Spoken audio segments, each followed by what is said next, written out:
মানে কিসের অন্যের বাড়ি? কি অন্য বাড়ি? এ বাড়ি আমাদের, আমার পূর্বপুরুষের বাড়ি এটা।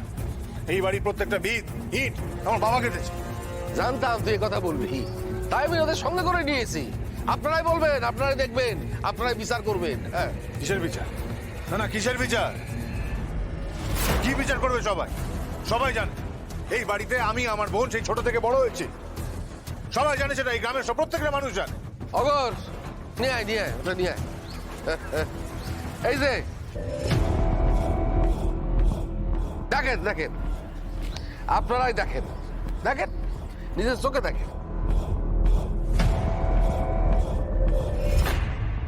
চিন্তা করো না শোন, আমি তো বলছি কিছু হবে না।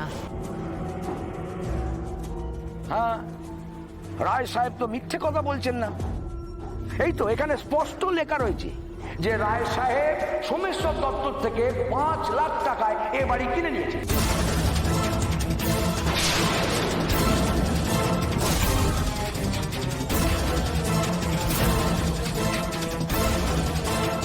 হ্যাঁ, এই বাড়ি আপনাকে ছাড়তেই হবে।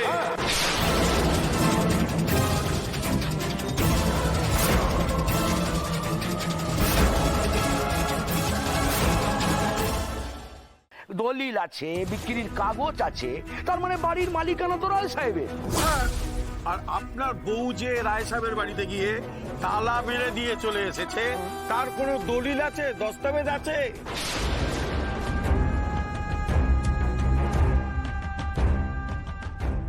দেখুন, আমি অত কিছু জানি না। আপনারা সবাই মলাইলাকে চেনেন।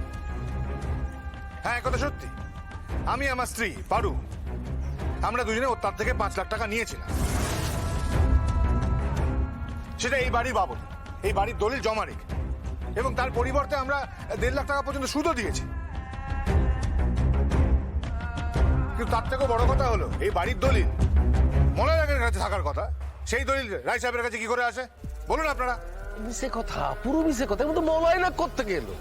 আরে সব আমার কাছে এসে কাকুতি মিনতি করে বললো, রায় সাহেব আমার টাকা দেন, টাকা দেন। তা আমি টাকা দিয়ে দিয়েছি।